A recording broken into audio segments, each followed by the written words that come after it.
Oh, so she was able to calm down the wind with a nice hug. But they still haven't caught that puma. Oh, it looks like she's doing some reading. Dona Flor had work to do, but first she looked around the village. Where were her neighbors? Then she heard, "Rawr, rawr." Flor stomped off to find the puma that was bothering her amigos. Exhausted by the afternoon, Dona Flor still hadn't found that cat, so she sat outside the library for a rest. She was too big to fit inside, so she just reached in the window for books. You see, Flor was probably the fastest reader ever.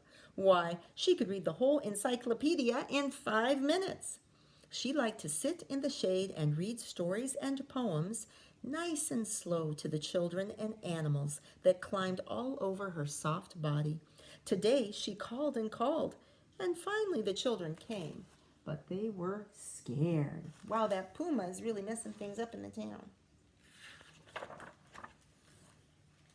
Okay, I wonder what's going to happen next. There, it looks like she's touching something on the ground, like the water. What can I do to cheer my friends up? Wondered Flor as she saw their frightened faces. She thought and thought. Now, Flor knew that her village needed un rio, a river, so to make her neighbors happy, Dona Flor scratched a new riverbed with her thumb. When the water trickled down the stones for the first time, Flor called out, "Just listen to that! Isn't that the prettiest sound you've ever heard?" She smiled, and her smile was about as big as her tortillas. But today, her neighbors could barely smile back. They were too worried about the mountain lion, and sure enough, suddenly there was a terrible roar, roar. Oh wow, so even having a river now in their village is not enough. They're still worried. That's it, thought Dona Flor, and again she stomped off to look for the giant puma, but she still couldn't find him. She went home to think and work in her garden. It was like a small forest on the edge of the pueblo, a tangle of poppies, morning glories, roses, luscious tomatoes, and chiles. Whatever she planted grew so fast you could hear the roots spreading at night. Her neighbors used the sunflowers as bright yellow umbrellas. She gave the school band her hollyhocks to use as trumpets.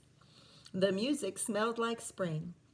My plants grow that big because I sing to them like my mother did, Dona Flor told the children when they came 3 at a time to carry home an ear of corn. But today, the children ran home when they heard roar. The sound rattled all the plates in the pueblo. Flor's neighbor's teeth started rattling too. Wow, she just can't find that puma and take care of the puma problem. Okay, there she is again, I guess going out to look. And here's some animals. Where is that big monster gato? Dona Flor wondered. The smell of roses helped Flor think, so she went inside and took a long, hot bubble bath. Everyone knew Dona Flor was thinking when bubbles that smelled like roses began to rise from her chimney. I know, thought Flor, I'll go to my animal friends for help. She stomped off again, and she started asking, because remember, she spoke every language, even Rattler. Go quietly to the tallest mesa, said the deer. Vaya silenciosamente a la mesa más alta, hissed the snake. Go quietly to the tallest mesa, whispered the rabbits. Oh, so they're all telling her to go to the tall mesa. A mesa is a kind of mountain that's flat on top, like a table, like mesa, table in Spanish. And that's so cute how the snake says it. Vaya silenciosamente. Here we go. Oh, is she finally going to find it? Let's see. Knowing that animals are mighty smart, Dona Flor followed their advice. She walked very, very softly up to the tallest mesa. She looked around. Knowing that animals are mighty smart, Dona Flor followed their advice. She walked very, very softly up to the tallest mesa. She looked around carefully for the giant cat. Then right near her she heard, "Rawr, rawr." Flor jumped so high she bumped into the sun and gave him a black eye. Oh, I wondered what that was. Flor looked around. All she saw was the back of a cute little puma. She watched him very quietly. Dona Flor began to tiptoe toward the puma when all of a sudden he roared into a long hollow log.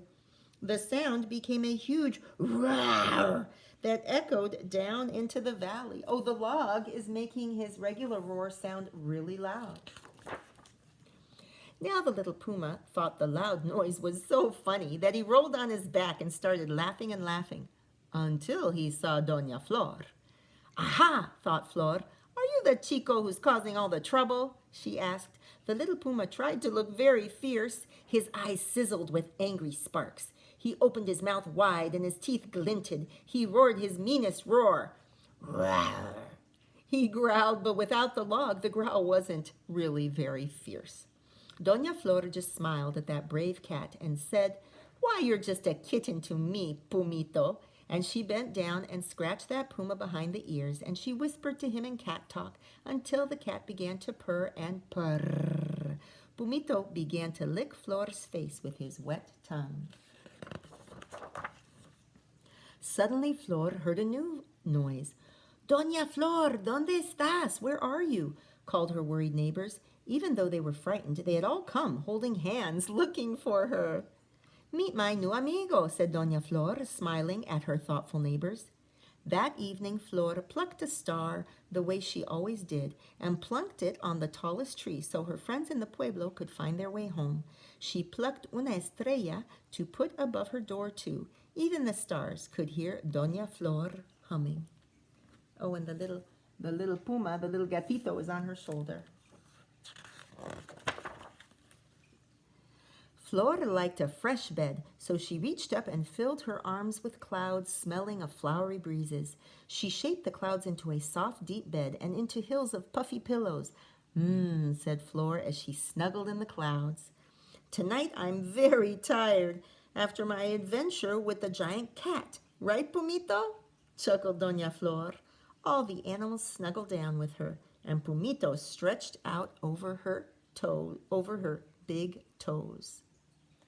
Look, there's Pumito over there. And they're all ready to take a nap and finally get some rest. And there's a close-up. Okay. So, wow, there's lots of interesting stuff in here. I thought it was interesting how here we get to the bottom of the mystery, right? That he just had a regular war, but it was amplified. It was made bigger by the log. And then the poor son got a black eye when Dona Flor bumped it to it. Anyway, so I hope you enjoyed Dona Flor.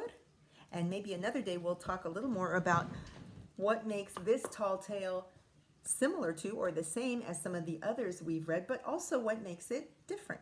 Okay? I hope you have a nice afternoon. Don't forget to keep washing your hands, cover your coughs and sneezes, do some reading, do some writing, help your family around the house, and I'll see you tomorrow. Bye.